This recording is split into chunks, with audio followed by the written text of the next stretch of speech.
Welcome to Flashback Friday, where we uncover the untold and incredible stories that shaped art history. Every week, we reveal the secrets, controversies, and genius moments that changed everything.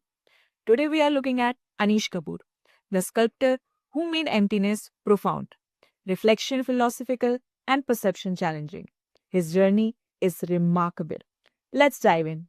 Anish Kapoor's work begins with a paradox. What happens when you confront pure absence? Not simple nothingness, but what he calls pregnant emptiness, the Buddhist idea of shunyata, where void holds infinite potential. Born in Mumbai 1954 to a Punjabi Hindu father and an Iraqi Jewish mother, Kapoor grew up navigating multiple cultural worlds. After studying in Israel and later in London, he returns to India in 1979. What he finds there changes everything. Vibrant, raw pigments, red, yellow, and blue. Heaps of it piled onto gallery floors. These really works from 1979 to 80 feel alive. By the 1980s, Kapoor shifts to stone. Massive granite and limestone blocks, precisely carved with voids, standing before them. Space seems to bend inward. He describes it perfectly. You cannot enter the void, but viewing gives prospect to the wholeness it contains. That's his particular genius. Sculptures that make philosophy physical. Fast forward to 2006, Chicago, Cloud Gate, that seamless steel structure. Its surface captures the city skyline and your own reflection, fluid and infinite. Nearly 2 million visitors encounter it yearly, each seeing themselves differently within the same form. Kapoor's commitment to material innovation inevitably sparks debate, as major artistic choices often do.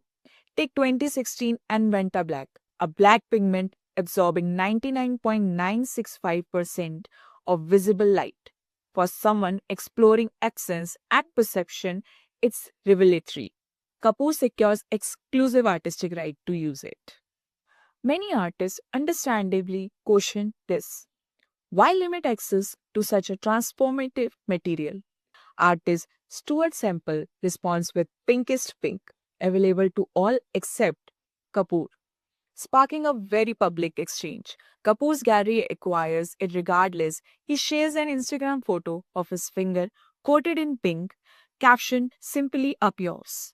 The moment went viral, introducing Kapoor's core ideas about perception to far wider audience than gallery was ever could. Controversy became unexpected outrage. In China, that same year, a near identical stainless steel sculpture to Cloudgate appears. Kapoor calls it plagiarism, pursuing legal action. These responses reflect the belief that authentic perception, the heart of his work, deserves protection. Most recently, August 2025, he collaborates with Greenpeace on Butchered, draping a shell Nazi platform with blood red liquid. What ties these movements? Kapoor treats controversies like another material. Each pushes boundaries of perception, making viewers active participants. His latest show opens June 2026 in London. New monumental works alongside early pigments, his practice evolves, but that core question remains. What do you see when you truly look? That's Anish Kapoor, turning absence into presence, debate into dialogue, and reflection into revelation. Thank you for joining Flashback Friday. Which Kapoor work intrigues you most? Let us know below. Subscribe for thoughtful art stories every Friday. See you next time.